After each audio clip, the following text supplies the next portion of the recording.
Conwan Kamal, Spontaneous Views. I'm a little late. This is going to be a Knicks talk. Y'all know I'm a Knicks fan. We're in the championship. We already 3 games in, and this is my first video. I kind of wanted to do a sit-down video because I kind of wanted to put a little bit of twist on it. But anyway, Spontaneous Views. I'm going to elaborate a little bit on the Game 3 loss last night. I'm just going to jump right in. First, let me just discuss the first 2 games. Those are big wins on the road. I don't know. It just seemed like yesterday before the game, I just had this eerie feeling. Like, I'm very spiritual, so all day yesterday, I just had this feeling. I'm like, I don't think the Knicks going to win today. Even though it was big hype, 27 years since they've been to the championship, well, the Eastern Conference for the finals. And it was just something eerie about yesterday, especially with President Trump attending the game, which I don't understand why he would even show up. Canceling the watch parties, and he just changed the aura of what the city was feeling over the past month or so. They won 13 straight games. So, anyway,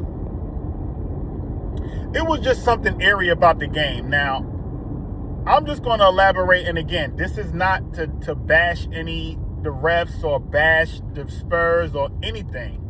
There's so many ways I could take this conversation. I'm not really trying to hold y'all long. I'm actually on the way home, finish up my work day. I'm trying to beat some traffic, but I'm still in traffic, and it's 2:35 in the afternoon.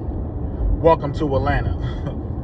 I'm gonna keep it real with you. And I'm saying this as a Knicks fan. Like, I knew the Knicks was going to lose yesterday. I didn't want to believe it because if they would have won, obviously we would have been one more game from a chip. Me personally, I've never seen the Knicks win a championship. The last time they won a chip was in 1973. I wasn't even thought of in 73. So I've never seen the Knicks win a championship. Out of all the teams that I root for, I'm a Giants fan. I've seen them win chips. I like the Duke Blue Devils as college basketball. I've obviously seen them win chips. New York Yankees, I've seen them win chips. But the New York Knicks, I've never seen win a championship. I could go back to 1994 with the Houston Rockets, Game 7. John Starks went like 3 for 20 and blew the game, and I'm not going to blame it all on John Starks. Now, a lot of y'all youngins, y'all ain't going to know who John Starks, Patrick Ewing, Anthony Mason, Charles Oakley. I could go up to the 99 team with Latrell Sprewell, Allen Houston, Chris Childs, and I could go on and on. Marcus Camby. Ironically, in 1999 was the last time the Knicks went to the chip and they played the Spurs. Let's fast forward to this series here. The Knicks up 2-0. And let's keep it real. The NBA needs to make money. They're trying to extend this series, and it was so obvious. It's getting to the point to where a lot of people online is basically saying that these games look rigged. And let me say this. The reason why a lot of fans don't want to admit that these games are rigged is because we gamble. We look at basketball for entertainment. So we don't want to feel like something is compromising our viewing of this event, of any sports event. It doesn't necessarily have to be basketball. It can be football, baseball. But when it comes to basketball, we already know just from the past, if I'm not mistaken, the referee name was Scott Foster.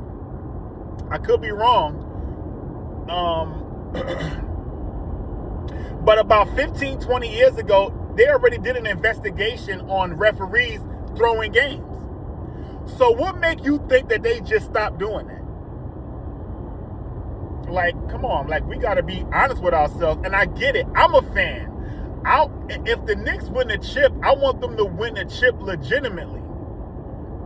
Same as the Spurs. You want them to win legitimately.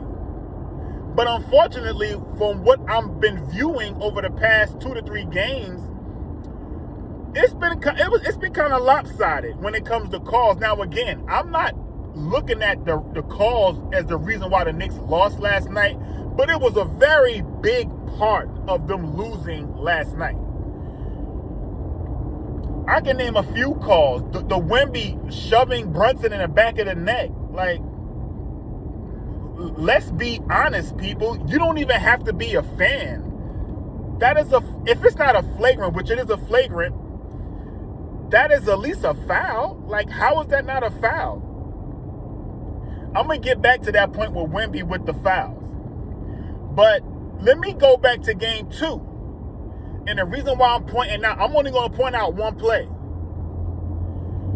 The OG Anunoby 3-point shot, if any one of y'all seen the game, if y'all interested in watching sports or basketball, the OG Anunoby shot on the baseline where Vizquel hit him on the arm and they called nothing. The Knicks had to challenge that play in order for OG to go to the line to get the foul. That right there is a red flag. Because let's just say there was no replay or there was no review in the NBA, which they implemented, I think it was last year or this year. What if they didn't have that? That call would have just went astray. And the Knicks possibly would have lost that game because we only won by 1 point. And OG shot 3 free throws. Now let's go to game 3. It was just entirely too many missed calls. In that game, in every quarter, the New York Knicks was in a bonus with 7 to 8 minutes in every quarter, which means that it's a 12-minute period. Within 4 to 5 minutes, they already committed 5 fouls. And the Spurs, as physical, look at the contradiction that people are saying. You're saying that the Spurs are playing physical, yet they're not getting any calls. The Knicks are not playing physical, but yet they're in a bonus in every quarter within 4 to 5 minutes of the quarter. Where they do that at? We have to understand. Now let me get back to the Wemby play. The NBA is not going to call a flagrant foul on Wemby, another one I should say, is because in the Minnesota series, when the Spurs played Minnesota, Wemby got ejected from a forearm elbow to Naz Reid, one of the players from Minnesota. He got ejected and he got a flagrant foul. If you know what the rules change, if you get 2 flagrant fouls, that means you get ejected and suspended a game. So the NBA or the referees are not going to eject Wemby because it's going to affect the ratings that the NBA needs. So Wemby can literally go out there and do whatever the hell he wants to do. And they're not going to call anything. At least call a foul. But for you to not call anything is very alarming, and it shows, and it's giving off rigged vibes. It definitely shows rigged vibes. There was a bunch of calls in that game that was just head scratchers. The Brunson flagrant foul on a shot that the guy said he didn't land in his spot. The guy kicked his leg out and landed on Brunson's calf, ankle area. You reviewed it and you called that a flagrant foul? I've never in all of my years watching basketball seen that call take place. I don't think I can remember calling that. The point that I'm trying to make is, you can say, hey, the referees didn't affect the Knicks losing last night. But if you're calling flagrant fouls, you're allowing this team to get points on the board that they shouldn't be getting. That's going to affect the game. Now, did the Knicks have some turnovers that they shouldn't have had? Yes. Should the Knicks have played a little bit more physical? Yes. But guess what? How can the Knicks play physical if you're calling every ticky-tack foul on them? like I said, within 4 to 5 minutes of a game, of the quarter, I'm saying, they're already in a bonus. So how can the Knicks play physical? You can't. You can't play physical. Because within 4 minutes of the quarter, you already in a bonus. You seeing guys driving to the basket and just flicking the ball up, and they calling a foul. You have one of the guys off the bench, Johnson, for the Spurs. He's in the paint. He has nowhere to go. He just flicks the ball up, whistle blows. That changes. I played basketball. That changes the momentum. That changes the confidence level of a team, and it derails the momentum of the team. Now, the Knicks were up by 7 at half. I do blame them for coming out in the third quarter flat. You had 2 back-to-back turnovers, and within 2 minutes, you only up by 1 point.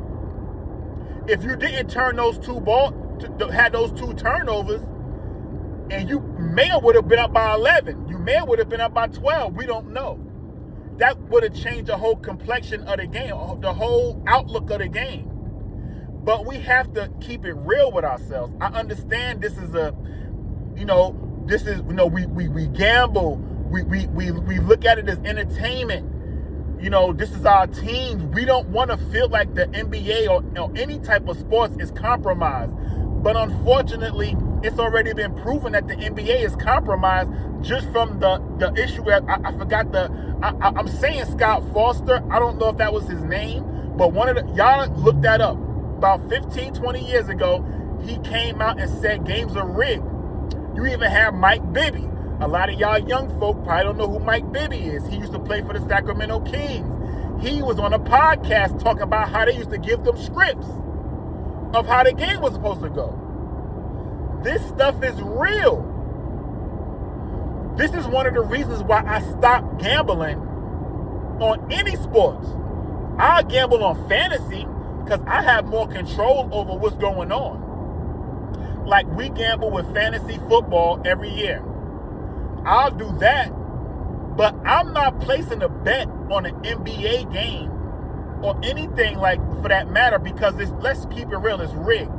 It's too much conversation behind the topic for people just to ignore it. That's the problem. Now, I'm venting because I'm very upset because the Knicks lost by 4 points. And let me talk about the free throw before I close this video. Over the last 3 games of these finals, the Spurs have shot 84 free throws. The Knicks have shot 61. They have now shot 24 more free throws in this series. Again, I'm saying this. That's lopsided. Let's just keep it real. Especially last night was just outrageous. Even Mike Brown came in and said it in his press conference. In the second half alone, they shot 24 free throws. The Knicks shot 8. I mean,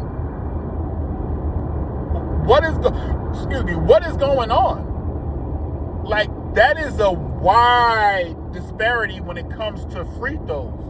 Again, the Knicks lost by 4. They got 16 extra points off the free throw line.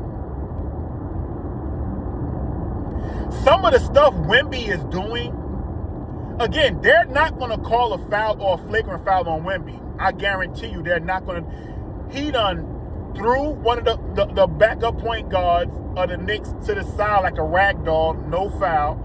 He basically pushed Brunson in the back of the neck. Anything above the head is an automatic flagrant. How did you miss that? How can you miss these calls like that? And the sad part about it, they know all we're going to do is just talk about it. Nothing is going to change. Nothing is going to change. I'm just going to conclude like this, man. I'm really hoping that we could pull this series out somehow. But unfortunately, we're playing more than the Spurs. We're playing against the referees too, because they want to extend this series somehow. Because there's no way that you can blame the Knicks for being out physical in a game that every little foul is called on them. Anytime somebody from the Spurs is in the paint, it's a foul automatically. I've seen where the and one and they goes, and I noticed this too before I close. If you really look at some of those games or look at the fouls, notice they never show the replay of the foul because they don't want to show up the referees. I remember before Adam Silver, the commissioner was called David Stern. At that time, the commentators like the ESPNs and the commentators that be speaking about the game, they will criticize the referees. But when Adam Silver came into the league, became commissioner, he stated that he didn't want commentators criticizing the referees because it made them look bad. So if you notice, even though commentators know that the referees are compromising the game, they can't talk about it on live television or if they're or any type of setting because it makes them look bad. So they're not going to talk about them like that no more. Even though they know there were some very, very questionable calls that could have changed the outlook of the game, they're going to blame it on something else. Oh, the Knicks wasn't playing that physical. They turned the ball over a lot.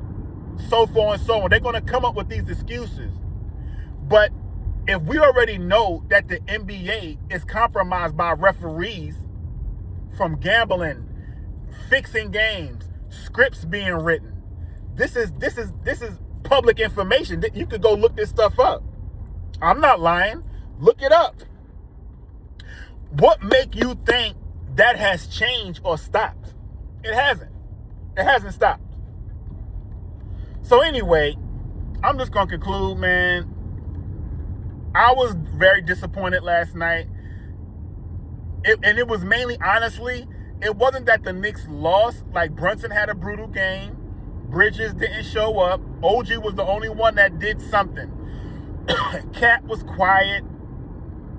11 points, that's not going to cut it. Bridges, I think he had single digits in scoring. That's not going to cut it.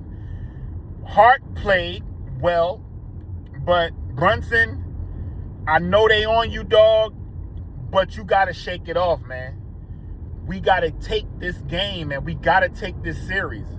You got to do it for the city. I'm upset, but we still up 2-1. We got a game on tomorrow. I actually have a sports channel. I should have put this on I might post this on my sports channel to get that, get some views on that channel, and separate it from my original channel. It's called Spontaneous Sports. So I might upload this on my sports channel. But anyway, come on, man. I'm hoping that we can find a way to beat off these refs. Listen, Wemby is a great player. He's 22 years old, but he has time. The referee don't have to rush and give him a chip already. Not like this, because it doesn't look right. It just doesn't feel right. I want to see a championship game that's not compromised or swayed by calls. It's just a lot of bad calls. And unfortunately, the New York Knicks have to play the Spurs and the refs. But I hope we can pull this out. We're going to pull this out. 2 more games. Come on, Spontaneous Views. I'm out.